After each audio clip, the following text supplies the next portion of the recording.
Assalamualaikum warahmatullahi wabarakatuh. Di sini kami dari kelompok 1 akan menjelaskan tentang pengertian dan juga ruang lingkup teosofi. Oke, sebelumnya perkenalkan dulu, nama saya Muhammad Maulidani, NIM 1919043, dan nantinya ada rekan saya yang bernama Mbak Syakirani Insano.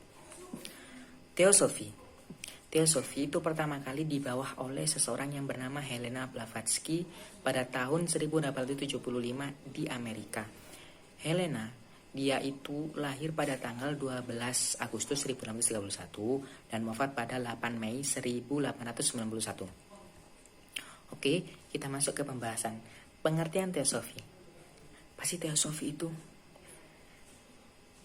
Teosofi adalah doktrin filsafat agama dan mistisme.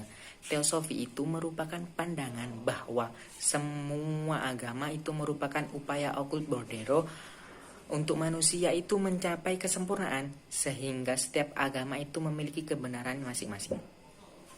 Okult Bordero itu memiliki arti mahatam yang berasal dari dua kata. Yang pertama itu maha, yang artinya itu agung. Yang kedua ataman, yang artinya jiwa. Jadi mahatama itu adalah jiwa yang agung. Oke, kita merujuk ke secara bahasa.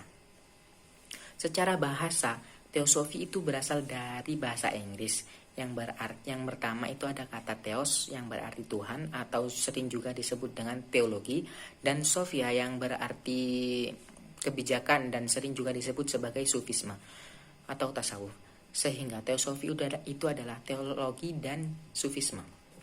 Secara harfiah, teologi itu berarti studi Tuhan yang di dalamnya itu terdapat doktrin atau ajaran dari kelompok keagamaan untuk suatu individu.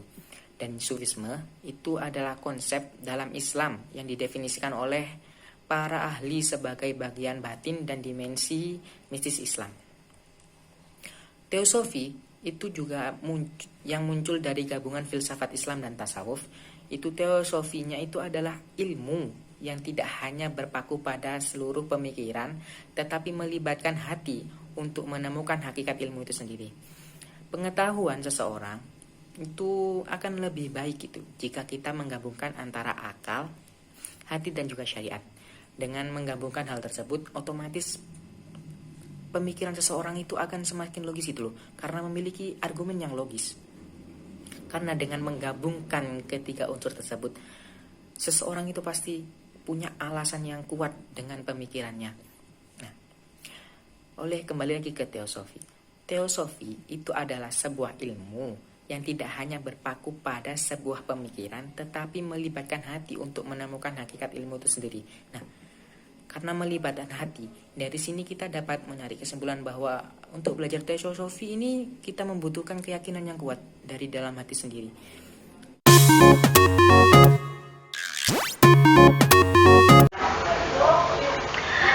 Assalamualaikum warahmatullahi wabarakatuh. Perkenalkan, nama saya Syakirani Insano. Di sini saya akan melanjutkan presentasi dari teman saya, yaitu Muhammad Maulidani. Di sini saya akan menerangkan atau menjelaskan tentang ruang lingkup teosofi serta sejarah perkembangannya.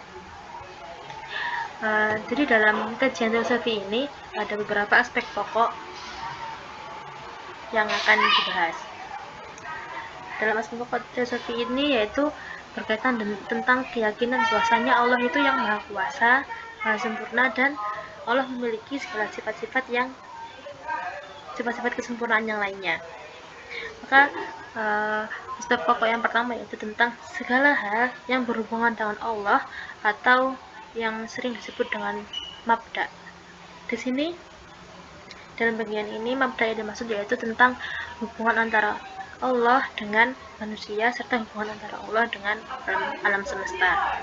Yang kedua yaitu tentang segala hal yang berhubungan dengan utusan-utusan Allah. Siapa utusan itu? Yaitu malaikat, nabi atau rasul, dan kitab-kitab suci juga termasuk. Jadi di sini di mana malaikat, nabi, rasul itu sebagai perantara hubungan antara Allah dengan manusia.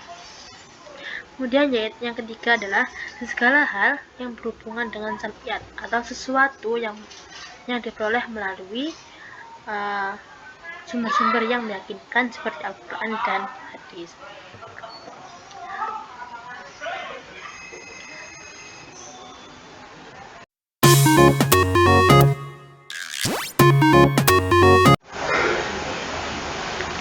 Kemudian selanjutnya yaitu tentang sejarah perkembangan teologi Islam.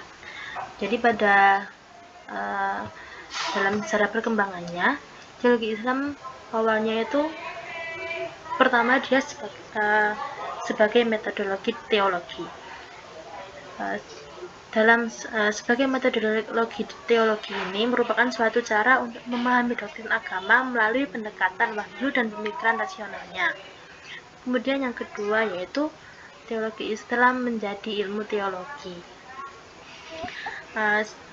Di sini sebagai sebuah ilmu, teologi merupakan ilmu yang membahas masalah ketuhanan dan segala sesuatu yang berkaitan dengan ketuhanan. Kemudian yang ketiga yaitu teologi Islam sebagai teologi aksiologi.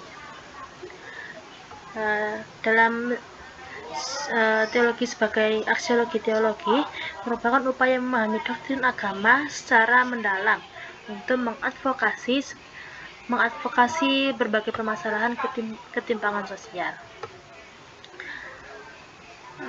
Demikian dari saya, kurang lebihnya mohon maaf. Wassalamualaikum warahmatullahi wabarakatuh.